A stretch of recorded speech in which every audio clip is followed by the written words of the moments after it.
ప్రియ సోదరీ సోదరులారా, మన ధ్యాన భాగం మత్తయి సువార్త 25 అధ్యాయం నుండి 26 అధ్యాయం 25 వచనం వరకు మనం ధ్యానించబోతున్నాము. ఇది ఆలివ్ కొండ ప్రసంగానికి కొనసాగింపు. జాగ్రత్తగా వినండి. శిష్యులు ప్రభువుని అడిగారు, నీ రాకడకు సూచనలు ఏవి? 10 మంది కన్యకల ఉపమానం, తలాంతుల ఉపమానం, అన్యజాతులకు తీర్పు మొదలైన అంశాలు ఈ పాఠంలో మన ముందు ఉంచబడ్డాయి. క్రీస్తు వచ్చినప్పుడు అక్కడ ఉన్న ప్రజల వైఖరి ఎలా ఉంటుందో ఈ పాఠంలో చిత్రించబడింది. 10 మంది కన్యకల ఉపమానాన్ని సరిగా గ్రహించాలి. యేసుక్రీస్తు వచ్చినప్పుడు విశ్వాసులందరూ ఆయనతో వెళ్ళిపోతారు. మన అర్హతలు కాదు, మన యోగ్యతలు కాదు, అదంతా ఆయన కృప. 10 మంది కన్యకలు సంఘానికి సాదృశ్యం కారు, ఇశ్రాయేలు జాతికి సంకేతంగా ఉన్నారు. శిష్యులు అడిగిన ప్రశ్నకు జవాబు చెప్తున్నాడు ప్రభు. మరో మాట, ప్రభు ఇశ్రాయేలీయులను గురించి ఈ మాటలు చెప్పినప్పటికీ వాటిని మన వ్యక్తిగత జీవితాలకు అన్వయించుకోగలం. మత్తయి సువార్త 25 అధ్యాయం 1 నుండి 13 వచనం వరకు. పరలోక రాజ్యము తమ దివిటీలు పట్టుకొని పెండ్లి కుమారునికి ఎదురు వెళ్ళిన 10 మంది కన్యకలను పోలి ఉన్నది. వీరిలో 5 బుద్ధిలేనివారు, 5 బుద్ధి గలవారు. బుద్ధిలేనివారు తమ దివిటీలు పట్టుకొని తమతో కూడా నూనె తీసుకొని పోలేదు. బుద్ధిగలవారు తమ దివిటీలతో కూడా సిద్దెలలో నూనె తీసుకొని పోయారు. పెళ్లి కుమారుడు ఆలస్యము చేయగా వారందరూ కునికి నిద్రిస్తున్నారు. అర్ధరాత్రి వేళ, ఇదిగో పెండ్లి కుమారుడు, అతనికి ఎదురు వెళ్ళడానికి రండి అనే కేక వినబడింది. అప్పుడు ఆ కన్యకలందరూ లేచి తమ దివిటీలను చక్కపరుచుకున్నారు. కాని బుద్ధిలేని ఆ కన్యకలు, మా దివిటీలు ఆరిపోతున్నవి గనుక మీ నూనెలో కొంచెము మాకివ్వండి అని బుద్ధిగల వారిని అడిగారు. అందుకు బుద్ధిగల కన్యకలు అన్నారు, మాకు మీకు ఇది చాలదేమో, మీరు అమ్మేవారి వద్దకు పోయి కొనుక్కోండి. వారు కొనబోతూ ఉండగా పెండ్లి కుమారుడు వచ్చాడు. అప్పుడు సిద్ధపడి ఉన్నవారు అతనితో కూడా పెండ్లి విందుకు లోపలికి వెళ్ళారు. అంతటా తలుపు వేయబడింది. ఆ తరువాత తక్కిన కన్యకలు వచ్చి, అయ్యా అయ్యా, మాకు తలుపు తీయి అని అడుగగా అతడు, మిమ్మును ఎరుగను అని నిశ్చయముగా చెబుతున్నాను అన్నాడు. ఆ దినమైనా ఘడి అయినా మీకు తెలియదు గనుక మెలకువగా ఉండండి. గమనించండి, కన్యకలు పెండ్లి కుమారుణ్ణి కలుసుకోవడానికి వెళుతున్నారు. పెండ్లి కుమారుడు పెండ్లి జరిగిన చోటు నుండి తన వధువుతో కలిసి పెండ్లి విందుకు వస్తున్నాడు. క్రీస్తుకు సంఘ వధువుకు వివాహము పరలోకములో జరుగుతుంది. అయితే పెండ్లి విందు ఇక్కడ ఈ భూమి మీదనే జరుగుతుంది. ఈ విషయాన్ని లూకా సువార్త ఇంకా విశదంగా చూపుతుంది. ప్రభు అన్నాడు, మీ నడుము కట్టుకోండి, మీ దీపాలు వెలుగుతూ ఉండనీయండి, ప్రభువు కోసం కనిపెట్టుకొని ఉండండి. ఆయన పెండ్లి స్థలము నుండి వస్తాడు. ఆయన వచ్చి తలుపు తట్టుతాడు. వెంటనే తలుపు తీయండి. లూకా సువార్త 12 అధ్యాయం 35, 36 వచనాలు. గమనించండి, పెండ్లి జరిగింది. పెండ్లి కుమార్తె ఆయనతోనే ఉంది. ఆయన తన వధువుతో వస్తాడు. ఈ భూలోకంలో ఉన్న విశ్వాసులు ఆయన కొరకై కనిపెట్టుకొని ఉంటారు. అయితే యేసుక్రీస్తుతో ఉన్న పెండ్లి కుమార్తె సంఘమే. ఇక్కడ ఉన్న విశ్వాసులు సంఘము కాదు. సంఘము ఎత్తబడిన తరువాత రక్షించబడిన యూదులు. 7 సంవత్సరాలు ప్రభువు తన సంఘ వధువుతో మధ్యాకాశంలో ఉండి అప్పుడు భార్యా సమేతంగా వస్తాడు. ఇది జ్ఞాపకం ఉంచుకుంటేనే కాని ఈ ఉపమానం బోధపడదు. కన్యకలు 10 మంది. వారిలో సగం మంది బుద్ధిగలవారు, మిగతా సగం మంది బుద్ధి లేనివారు. ఎవరికి నూనె సరఫరా ఉన్నదో వారు బుద్ధిగలవారు, నూనె లేనివారు బుద్ధి లేనివారు. నూనె పరిశుద్ధాత్మకు సంకేతం. నూనె లేని వారికి దివిటీలు మాత్రమే ఉన్నాయి. వెలగని దివిటీలు గలవారు వేషధారులు. బుద్ధిగలవారు, బుద్ధి లేనివారు అందరూ నిద్రపోయారు. అయితే నిద్రపోయే వారిలో కూడా సగం మంది మాత్రమే పరిశుద్ధాత్మ గలవారు, పరిశుద్ధాత్మ లేనివారు, పైకి భక్తి గలవారే గాని దాని శక్తిని ఆశ్రయించని వారు. ఏ ఘడియో ఏ దినమో తెలియదు గనుక మెలకువగా ఉండండి. ఆ దినము ఘడియ దశాబ్దం కాదు, శతాబ్దము కాదు, ప్రతి నిమిషము మెలకువగా ఉండి కనిపెట్టుకొని ఉండాలి. ఇప్పుడు ప్రభువు తలాంతుల ఉపమానం చెప్పాడు. పరలోక రాజ్యము ఒక మనుష్యుడు దేశాంతరమునకు ప్రయాణమై తన దాసులను పిలిచి తన ఆస్తిని వారికి అప్పగించినట్లే ఉంటుంది. అతడు ఒకనికి 5 తలాంతులను, ఒకనికి 2, ఒకనికి 1, ఎవని సామర్థ్యము చొప్పున వానికిచ్చి వెంటనే దేశాంతరం వెళ్ళాడు. 5 తలాంతులు తీసుకున్నవాడు వెళ్ళి దానితో వ్యాపారము చేసి మరి 5 తలాంతులు సంపాదించాడు. అలాగే 2 తీసుకున్నవాడు మరి 2 సంపాదించాడు. అయితే 1 తలాంతు తీసుకున్నవాడు వెళ్ళి భూమి త్రవ్వి తన యజమానుని సొమ్ము దాచిపెట్టాడు. బహుకాలమైన తరువాత ఆ దాసుల యజమానుడు వచ్చి వారి వద్ద లెక్క చూసుకున్నాడు.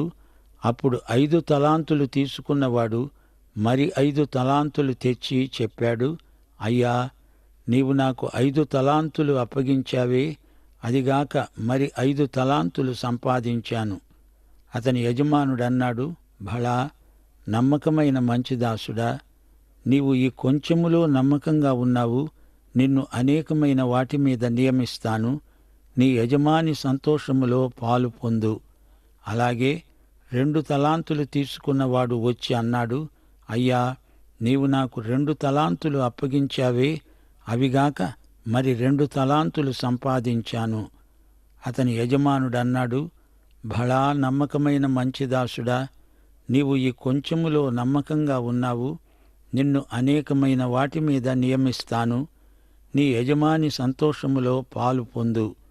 తరువాత 1 తలాంతు తీసుకున్నవాడు వచ్చి అన్నాడు, అయ్యా, నీవు విత్తని చోట కోసేవాడవు, చల్లని చోట పంట కూర్చుకునేవాడవు అయిన కఠినుడవు అని నేనెరుగుదును. గనుక నేను భయపడి వెళ్ళి నీ తలాంతును భూమిలో దాచిపెట్టాను. ఇదిగో నీది నీవు తీసుకో. అందుకు అతని యజమానుడు అతణ్ణి చూచి, సోమరివైన చెడ్డదాసుడా, నేను విత్తని చోట కోసేవాడను, చల్లని చోట పంట కూర్చుకునేవాడను అని నీవు ఎరుగుదువా? అయితే నీవు నా సొమ్ము షావుకారుల వద్ద ఉంచవలసింది. నేను వచ్చి వడ్డీతో సహా నా సొమ్ము తీసుకుని ఉండేవాణ్ణే. యజమాని ఇంకా అన్నాడు, ఆ తలాంతును వాని వద్ద నుండి తీసివేసి 10 తలాంతులు గలవానికి ఇవ్వండి. కలిగిన ప్రతివానికి ఇవ్వబడుతుంది, అతనికి సమృద్ధి కలుగుతుంది. లేనివాని వద్ద నుండి వానికి కలిగినది తీసివేయబడుతుంది. పనికిమాలిన ఆ దాసుణ్ణి వెలపటి చీకటిలోనికి తోసివేయండి, అక్కడ ఏడుపు పండ్లు కొరకటము ఉంటాయి. ప్రభువు రాకడ సమయంలో ఆయన కొరకై కనిపెట్టి ఉన్న వారిని గురించిన ఉపమానమిది, తలాంతుల ఉపమానం. యజమాని వారి సామర్థ్యముననుసరించి వారికి బాధ్యతలు అప్పగించాడు. తలాంతులు అంటే డబ్బు, పైకం. తలాంతులు అంటే బాధ్యతలు. తమకున్న సామర్థ్యాన్ని అనుసరించి బాధ్యతలను ఆయన అప్పగించటం జరిగింది. 1 తలాంతున్నవాడు దానిని గోతిలో పూడ్చిపెట్టాడు. అతడు విశ్వాసఘాతకుడు. మిగతావారు తమ బాధ్యతలను నమ్మకంగా నిర్వర్తించారు. గాని ఈ 1 తలాంతు గలవాడు తనకున్నది అభివృద్ధిపరచుకోకపోగా గుంట తవ్వి దాన్ని అందులో పాతిపెట్టాడు. గమనించండి, మనమందరము ఒకానొక రోజున ప్రభువు న్యాయపీఠం ఎదుట దేవునికి లెక్క అప్పగించాలి. నీకు ఎన్ని తలాంతులున్నాయి? వాటినేమి చేశావు? ఎంత అభివృద్ధిపరిచావు అని ప్రభువు అడుగుతాడు. అనగా నీ విశ్వసనీయతను ఆయన పరీక్షిస్తాడు. దేవుడు నీకిచ్చిన తలాంతు ఏదో నీవు గుర్తించు, నమ్మకంగా నీవు దానిని వాడు. కొందరికి దేవుడు కొద్దిగా ఇస్తాడు. 1 తలాంతు ఉన్నా దానిని అభివృద్ధిపరచుకోవాలి. ప్రభువు ఇప్పుడు జాతులకు కలగబోయే తీర్పును గురించి మాట్లాడుతున్నాడు. ఆయన రాకడ కొరకై అందరూ సిద్ధపడాలి. మహాశ్రమల కాలంలో జాతులన్నీ సువార్త వినడానికి దేవుడు అవకాశం కల్పిస్తాడు. జాతుల మధ్య రాజ్య సువార్త ప్రకటించబడుతుంది. కొందరు తిరస్కరిస్తారు. యేసుక్రీస్తు యొక్క స్వకీయులే ఆయనను నిరాకరిస్తారు. మత్తయి శుభవార్త 25వ అధ్యాయం 31వ వచనం నుండి, తన మహిమతో మనుష్య కుమారుడు, ఆయనతో కూడా దూతలు వచ్చేటప్పుడు ఆయన తన మహిమగల సింహాసనము మీద ఆసీనుడై ఉంటాడు. అప్పుడు సమస్త జనములు ఆయన ఎదుట పోగు చేయబడతాయి. గొల్లవాడు మేకలలో నుండి గొర్రెలను వేరుపరిచేటట్లు ఆయన వేరుపరచి తన కుడివైపున గొర్రెలను, ఎడమవైపున మేకలను నిలువబెడతాడు. అప్పుడు రాజు తన కుడివైపున ఉన్నవానిని చూచి, నా తండ్రి చేత ఆశీర్వదించబడిన వారలారా, రండి, లోకము పుట్టినది మొదలుకొని మీ కొరకు సిద్ధపరచబడిన రాజ్యము స్వతంత్రించుకొనండి. నేను ఆకలిగొన్నాను, మీరు నాకు భోజనం పెట్టారు. దప్పిగొన్నాను, నాకు దాహమిచ్చారు. పరదేశినై ఉండగా నన్ను చేర్చుకొన్నారు. దిగంబరినై ఉండగా నాకు బట్టలిచ్చారు. రోగినై ఉండగా నన్ను చూడడానికి వచ్చారు. చెరసాలలో ఉన్నాను, నా వద్దకు వచ్చారు అని చెప్తాడు. అందుకు నీతిమంతులు అడుగుతారు, ప్రభూ, ఇవన్నీ మేము మీకు ఎప్పుడు చేశాము? అందుకు రాజంటాడు, మిక్కిలి అల్పులైన ఈ నా సహోదరులలో ఒకరికి మీరు చేశారు గనుక అది నాకే చేశారని నిశ్చయముగా మీతో చెబుతున్నాను. అప్పుడు ఆయన ఎడమవైపున ఉన్న వారిని చూచి, శపించబడిన వారలారా, నన్ను విడిచి అపవాదికి వాని దూతలకు సిద్ధపరచబడిన నిత్యాగ్నిలోనికి పోండి. నాకు మీరు భోజనం పెట్టలేదు, దాహమియ్యలేదు, నన్ను చేర్చుకొనలేదు, నాకు బట్టలియ్యలేదు. రోగినై చెరసాలలో ఉండగా నన్ను పరామర్శించలేదు. వారడుగుతారు, ఇవన్నీ మేము నీకు చేయనిది ఎప్పుడు? అందుకు ఆయన అంటాడు, మిక్కిలి అల్పులైన వీరిలో ఒకనికైనా మీరు ఈలాగు చేయలేదు గనుక నాకు చేయలేదు అని మీతో నిశ్చయముగా చెప్తున్నాను. వీరు నిత్య శిక్షకు, నీతిమంతులు నిత్య జీవమునకు వెడతారు. వింటున్నారా? జాతులకు తీర్పు జరగబోతోంది. జాతులు అంటే ప్రజలలోని విభిన్న వర్గాలు. మనుషులందరూ గొర్రెలు అన్నాడు దేవుడు. యెషయా 53వ అధ్యాయం 6వ వచనం, మనమందరము గొర్రెల వలె త్రోవ తప్పిపోయాము, మనలో ప్రతివాడు తనకిష్టమైన త్రోవకు తొలిగాడు. యెహోవా మన అందరి దోషమును అతని మీద మోపాడు. మనుషులు గొర్రెలు, తప్పిపోయిన గొర్రెలు కొన్ని, దొరికినవి కొన్ని. కాని జాతులను ఉద్దేశించి వారిని మేకలు అంటున్నాడు. కుడివైపున గొర్రెలు, ఎడమవైపు మేకలు. అసలు సంగతి ఏమిటంటే, మహాశ్రమల కాలంలో గుర్తించబడిన 144,000 మంది యూదులు లోకంలో రాజ్య సువార్త ప్రకటిస్తారు. యేసుక్రీస్తు వస్తాడని, ఆయన పాప విమోచకుడని ప్రకటించి ప్రజలను ఆయన రాకడ కొరకై సిద్ధపరుస్తారు. కొన్ని జాతులు క్రీస్తును తిరస్కరిస్తాయి. అంత్యక్రీస్తు చెలరేగి దేవుని రాయబారులను హతమారుస్తాడు. దేవుని ప్రజలకు సహాయం చేసే వారిని పట్టి వధిస్తాడు. గిన్నెడు మంచినీళ్లు దేవుని ప్రజలకు ఇచ్చినా అది నేరమే అవుతుంది. గాని దేవుడు తన వారిని దీవిస్తాడు. జాతులు క్రీస్తును తిరస్కరిస్తే శిక్షకు గురి అవుతాయి. అందుకే ప్రభు అన్నాడు, మిక్కిలి అల్పులైన వీరిలో ఒకనికైనా మీరు చేశారు గనుక నాకు చేసినట్లే. ఇది జాతులకు ప్రకటించబడిన సువార్త. 1000 ఏండ్ల పరిపాలన వస్తుంది. యేసు రెండవ రాకడలో జాతులకు తీర్పు విధించబడుతుంది. ఇప్పుడు 26వ అధ్యాయానికి రండి. యేసు ప్రభువు జీవితంలోని చివరి ఘడియలు. ఆయన శిలువ దిశగా వెడుతున్నాడు. ఆయనను బంధిస్తారు. బేతనియలో మరియా ప్రభువును అభిషేకిస్తుంది. ఇస్కరియోతు యూదా ప్రభువును శత్రువులకు అప్పగిస్తాడు. ప్రభువు రాత్రి భోజనం. పేతురు యేసును ఎరుగనంటాడు. గెత్సెమనే తోటలో ప్రభువు వేదన. ప్రధాన యాజకులు యేసును నిర్బంధంలోకి తీసుకుంటారు. సన్హెద్రిను ఎదుట ప్రభువుకు విచారణ జరుగుతుంది. శ్రోతలు, ఇది పెద్ద అధ్యాయం. ఇందలి ప్రతి సంఘటన శిలువ వైపునకే చూపుతుంది. ఇదంతా ఆయనకు ముందుగానే తెలుసు. తన ప్రాణం పెట్టడానికి దానిని తిరిగి తీసుకోటానికి ఆయనకు అధికారమున్నది. యేసు ప్రభువు శిలువ మీద చనిపోవటంలో మానవ జాతి రక్షణ ఇమిడి ఉంది. మత్తయి సువార్త 26వ అధ్యాయం సారాంశం వినండి. యేసు ప్రభు తాను సిలువ వేయబడబోతున్నానని ముందుగా చెప్పాడు. మతనాయకులు యేసును మాయోపాయం చేత పట్టుకున్నారు. ఆయనను చంపడానికి కుట్రాలోచన చేశారు. యేసు బేతనియలో కుష్ఠురోగి అయిన సీమోను ఇంటిలో ఉండగా ఒక స్త్రీ ఆయనను అత్తరుతో అభిషేకించింది.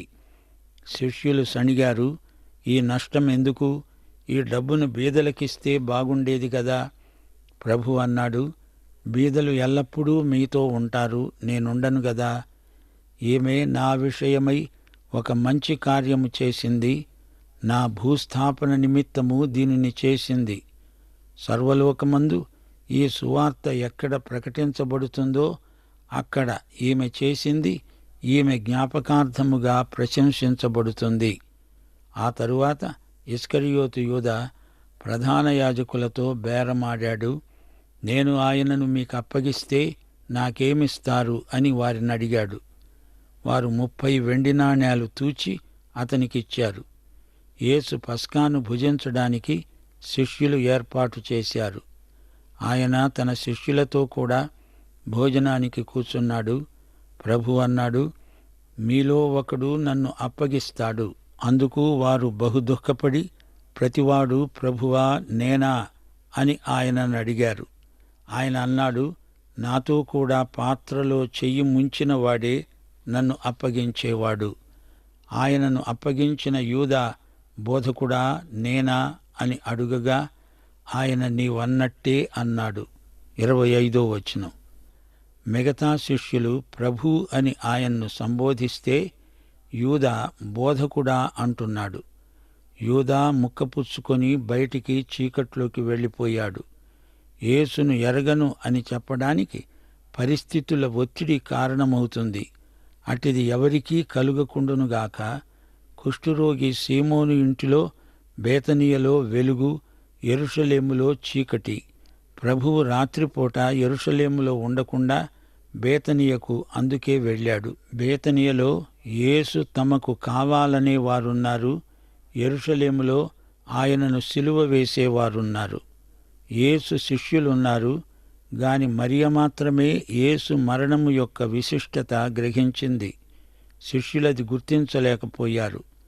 ఆ తరువాత స్త్రీలు సుగంధ ద్రవ్యాలతో సమాధి దగ్గరికి వెళ్ళారు గాని ఆయన శరీరం వారికి లభించలేదు. ఆ భాగ్యం మరియకు మాత్రమే దక్కింది.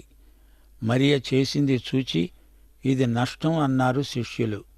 అది బీదలకిస్తే బాగుండేది అన్నారు. ఏది నష్టం, ఏది లాభం? వారికి విలువలు తెలియవా? బీదలను గురించి మాట్లాడేవారు మాటలే కాని ఏమీ చెయ్యరు. ధనవంతులు బీదల సేవ అంటారు. తమకు పేరు ప్రఖ్యాతులు వస్తాయి గాని బీదలు ఎక్కువవుతూనే ఉంటారు. యేసు ప్రభువును ఎరగని వారి బీదల సేవలోని రహస్య ఉద్దేశాలు ప్రభువుకు మరుగైనవి కాదు. యేసు ప్రభువును మహిమపరచని బీదల సేవ ఎలాంటిదో ప్రభువే చెప్పాడు. బీదలు ఎల్లప్పుడూ మీతో ఉంటారు గాని నేను ఉండను. యేసు నామమున చేసిన ప్రతి సత్కార్యమునకు దేవుని గుర్తింపు ఉన్నది. అందుకే 1 కొరింథీ 15వ అధ్యాయం 58వ వచనంలో పౌలన్నాడు, నా ప్రియ సహోదరులారా, మీ ప్రయాసము ప్రభువునందు వ్యర్థము కాదని ఎరిగి స్థిరులు, కదలని వారు ప్రభువు కార్యాభివృద్ధి యందు ఎప్పటికీ ఆసక్తులై ఉండండి. యేసు ప్రభువు తన మరణాన్ని గురించి 6 సార్లు ముందుగానే చెప్పాడు. ప్రభువు పస్కా సమయంలో చనిపోతానన్నాడు గాని మతాధికారులకు పండగ సమయంలో ఆయనను చంపటం కూడదనుకున్నారు. అయినా యేసు మాటే నెరవేరింది. యేసే మన పస్కా బలి. తానెప్పుడు చనిపోవాల్సింది చెప్పేది శత్రువులు కాదు. యేసు తానే తన మరణ సమయం ఏదో తానే నిర్ణయించుకున్నాడు. యేసు శిలువ మరణం శత్రువుల పథకం కాదు, అది దేవుని చిత్తం. శిలువను సమీపిస్తున్న కొద్దీ ఆయన తన నిర్ణయాన్ని తేటగా విస్పష్టంగా తెలియచేశాడు. గుర్తించండి, ఈ అధ్యాయంలో మరియ చేసిన ప్రేమారాధన, యూదా చేసిన స్వామిద్రోహ చర్య, ఈ రెండిటి వ్యత్యాసం ఎంతో చూడండి. ప్రభువును ఆరాధించవలసిన యూదా ఆయనను శిలువకు అప్పగించి అమ్మివేశాడు. అతనిది నమ్మకం కాదు, అమ్మకం.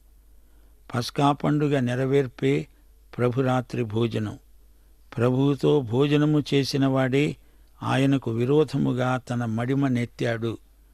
ప్రభు అన్నాడు, మనుష్య కుమారుని గూర్చి రాయబడిన ప్రకారము ఆయన వెడుతున్నాడు గాని ఎవని చేత మనుష్య కుమారుడు అప్పగించబడుతున్నాడో ఆ మనుష్యునికి శ్రమ. ఆ మనుష్యుడు పుట్టకుండా ఉంటే బాగుండేది. యేసు ప్రభువు మేడగదిలో శిష్యులతో భోంచేస్తూ ప్రకటించాడు, మీలో ఒకడు నన్ను అప్పగిస్తాడు. నేనా నేనా అని ప్రతి ఒక్కరి మనస్సాక్షి ప్రశ్నించింది. నేనైతేనా అలాంటి పని చేస్తానా అనుకోవచ్చుగాని తీరా ఎరగను అనవచ్చు కూడా.